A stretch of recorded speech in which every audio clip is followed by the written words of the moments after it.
Good afternoon. Yes, very good afternoon. Now tell me good afternoon. Good afternoon.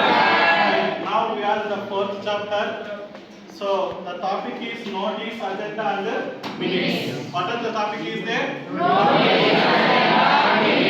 Notice, agenda and minutes. We know a notice is also nothing but one type of circular. Before the meeting, we are giving the instructions or data or information to the particular institution or any organization. If they want to conduct any meeting, at that time, before the meeting, they will give the some announcement. This announcement is also called a notice or circular, or it is also called a notification. Okay, Nana? So, ఒక meeting జరిగేదానికంటే ముందుగా ఎక్కడైనా కూడా సరే institutions లో కావచ్చు, any organisations లో కావచ్చు, industries లో కావచ్చు, ఆ మీటింగ్ కు సంబంధించినటువంటి డేటాని, ఇన్ఫర్మేషన్ ని ఏం జరుగుతుందో ఆ మీటింగ్ యొక్క సారాంశం ఏంటి అనే విషయాలన్నీ కూడా మనకు నోటీస్ లో ఇవ్వడం జరుగుతుంది అనమాట. సో ఓకేనా? So at the same time one more word is there, the agenda and minutes. Agenda is nothing but when the meeting can be done. ఆ మీటింగ్ ఎప్పుడు జరుగుతుంది, ఆ మీటింగ్ లో ఏం డిస్కస్ చేస్తారు, what are the things are going to be discussed in the meeting can be in a document is called agenda. Document లో meeting లో ఏం జరుగుతుంది అనేటువంటి అంశాలన్నీ కూడా వన్ బై వన్ ప్రొసీజర్ మాత్రమే ఒక సీక్వెన్స్ లో ఆర్డర్ చేసుకోవడానికి ఉండేటటువంటిదే అజెండా అంటే. So next what is the minutes. Minutes అంటే ఏంటంటే అజెండాలో ఆ ప్రోగ్రామ్ ఎలా జరిగింది, the minutes is nothing but it is also called minutes of meeting. Minutes నే సింపుల్ గా ఏమని చెప్తున్నానా, మినిట్స్ ఆఫ్ మీటింగ్ అని కూడా అంటాం అన్నమాట. ఈ మినిట్స్ ఆఫ్ మీటింగ్ అంటే ఏంటంటే it may be a written one, or it is a audio record, or it is a video record. With this minutes we can easily understand what are the merits and demerits of a particular meeting. Okay, క్లియరా? అంటే minutes అనేటువంటి దాంట్లో recorded అయి కూడా ఉండొచ్చు, లేదా ఇది ఒక ఆడియో అయి కూడా ఉండవచ్చు, లేదా మాన్యువల్ గా కూడా రాయవచ్చు. ఏముంటారంటే మినిట్స్ లో ప్రోగ్రామ్ అనేటటువంటి ఎలా జరిగింది, అందులో మెరిట్స్ ఏమి, డిమెరిట్స్ ఏమి, నెక్స్ట్ ప్రోగ్రామ్ లో అటువంటి డిమెరిట్స్ అనేది జరగకుండా చూసుకోవడానికి తీసుకునేటటువంటి ఒక ఆడియో రికార్డ్, లేదా ఒక మాన్యువల్ హ్యాండ్ స్క్రిప్ట్, లేదా ఒక టైపికల్ వన్ అనేటటువంటిదే మినిట్స్ అన్నమాట. Right? If you see notice, notice is a formal communication. In purpose of notice is to be announced. For what purpose we are going to give the notice? To announce or to be display the information to specific group of people. Okay na? So for example మనకి ఇక్కడ college లో మనము ఒక notice circular, ఒక circular లాగా వస్తుంది. 3 days holidays అనుకున్నాము. దానికి సంబంధించిన సర్క్యులర్ ఎలా వస్తుంది? This is to inform you all the students.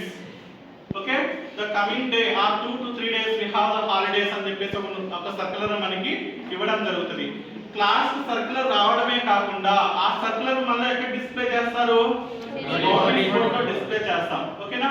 Some notifications by the government of India or some notifications by the state government, like that they will announce in the news paper.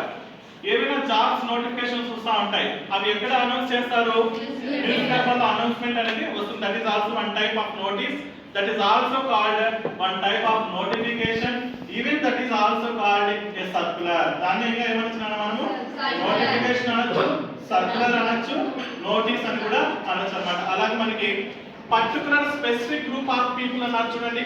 Specific గా 18 years నిండినటువంటి వాళ్ళందరికీ jobs సంబంధించిన notices, notifications వస్తాయా రావా? వస్తా ఉంటాయి అన్నమాట. So next one is notice is generally meant for any event are common interest or any invitation can be displayed in the public places like college notice boards, published in the newspapers, distributed like pamphlets.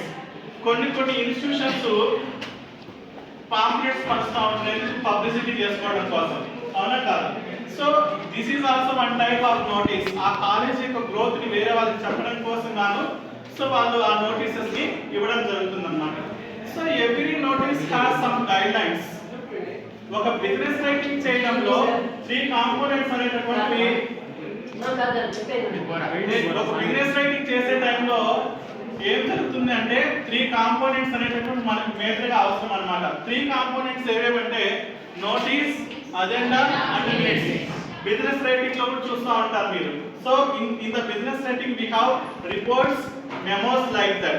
Okay, Like that, even in our English, notice, agenda and minutes, these are three components of business proposal. A business proposal అయినా మనం చేయాలంటే కూడా మనకి three components అనేవి major గా ఉంటాయి అన్న.